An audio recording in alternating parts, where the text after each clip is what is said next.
ABC 10 News at 11 starts now. A young life taken too soon. Tonight, the family of a teenager shot and killed Friday in University City is sharing new details about their loved one. Thanks for joining us. I'm Steve Atkinson. And I'm Kimberly Hunt. A 17-year-old boy is now facing murder charges for her death.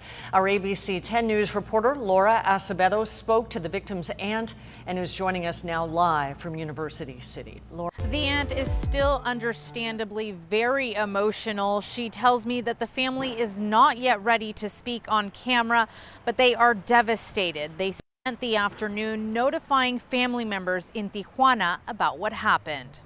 This is 19-year-old Irene Salgado Aceves, her family identifying her as the shooting victim killed last Friday afternoon in University City. The teen's aunt tells ABC 10 News Irene attended Garfield High School, set to graduate this December.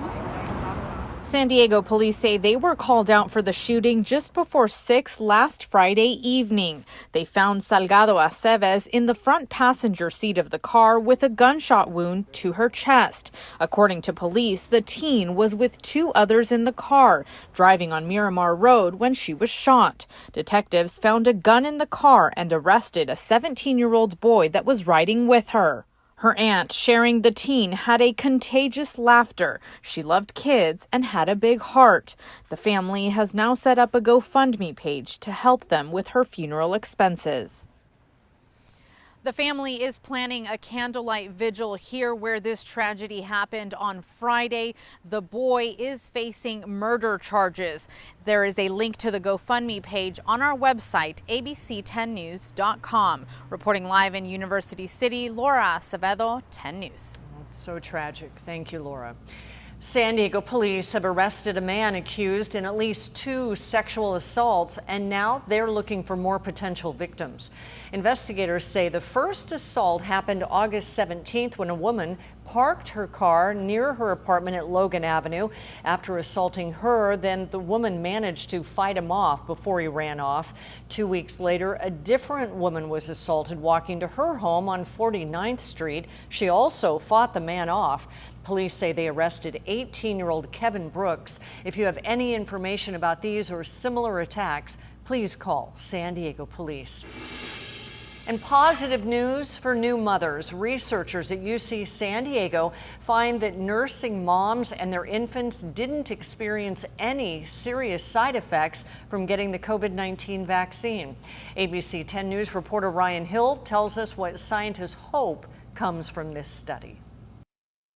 This is Christina Gatto and her newborn son, Oliver. One day, the Michigan nurse was on Facebook and saw something that caught her eye. A study out of San Diego for nursing moms and their children. Being in healthcare and going through the pandemic, being pregnant and stuff, it kind of was just something that I wanted to participate in. A UC San Diego study done by Dr. Christine Chambers and others surveyed 180 women nationwide who have received their COVID vaccinations and were nursing, hoping to see the side effects and if they were serious on the mothers and their new kids. Not surprisingly, we found that a very high proportion of women reported some symptoms after receiving the vaccines, just like has been reported in the general population of women who are not breastfeeding. The research showed there were no serious side effects from the women in the study or in their newborns. A few mothers reported that they noticed a reduction in milk supply, so they were producing less milk than they were before they were vaccinated.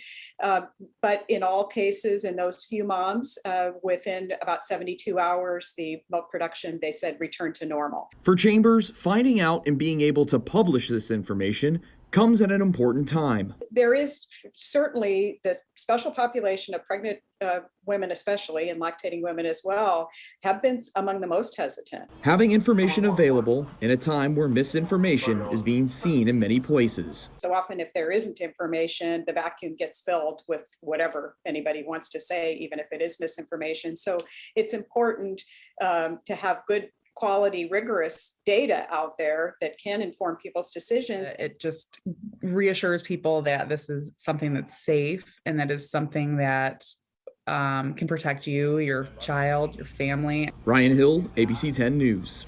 Researchers' next step is seeing how long the antibodies stay in the infants that are nursing with vaxxed mothers and the effectiveness of antibodies with each type of vaccine. As COVID cases in children continue to rise in schools across the country, there could be a light at the end of the tunnel for some. Pfizer is planning to submit data to the Food and Drug Administration on how its shot works in kids 5 to 11 years old. The pharmaceutical company's CEO says that should be done by the end of this month or possibly the first week of October.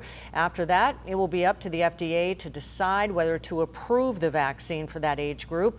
Currently, its vaccine is only FDA approved for people 16 years old and over, and for emergency use in kids 12 to 15 years old.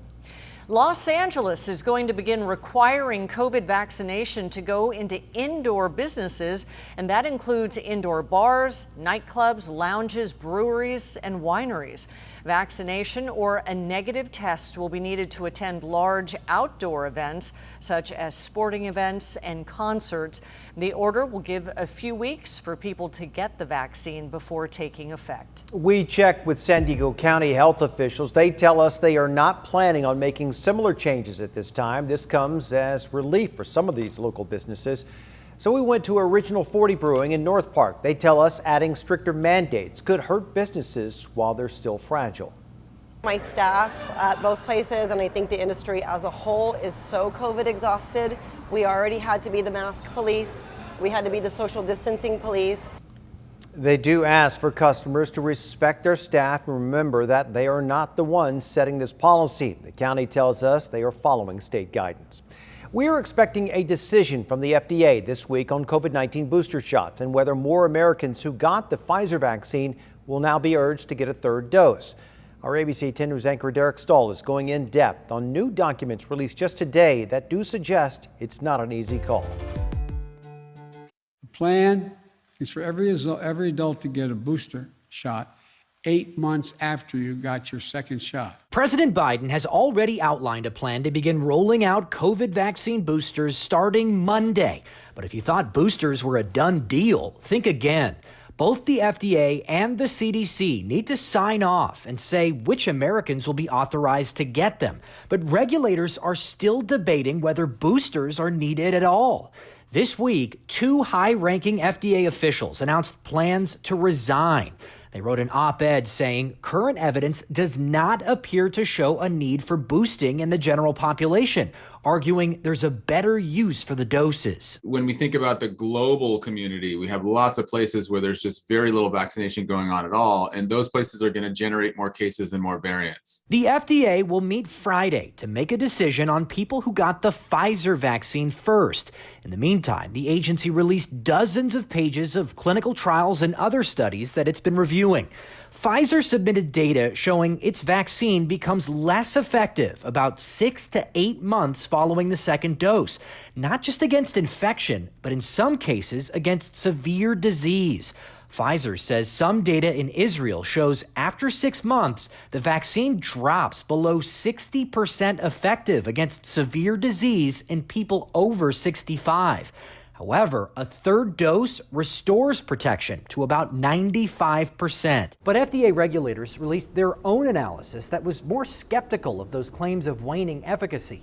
They cited numbers showing the vaccines still provide protection against severe disease and death in the United States. I think they will probably approve the booster, but for a specific population, and put the other population on hold while we have more data. UC San Francisco's Dr. Peter Chin-Hong says he thinks the FDA is on track to approve boosters for people over 65 only. I think we probably may not want to take a chance with the older population because that's the group that we were most fearful about. So even if we are going to be proactive rather than reactive in that group, I think it makes sense. Other experts agree. I don't actually think that we're going to have this blanket recommendation for the entire country to receive a booster dose at this point. Dr. Christian Ramers says the UK's new booster plan may offer a blueprint.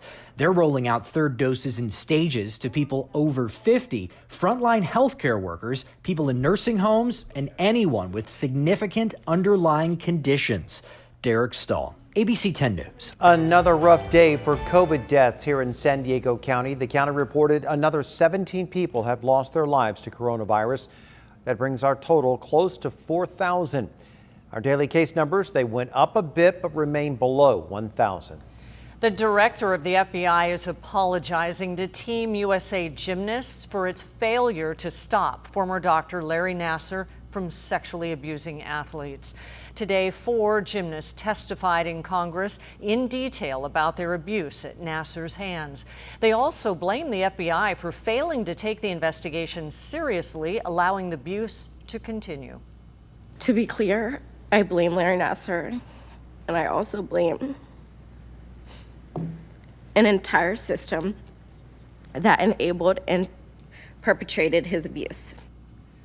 An inspector general report found that agents, quote, failed to respond with urgency and then tried to cover up their mistakes. One agent was fired. Simone Biles says the agents should be prosecuted.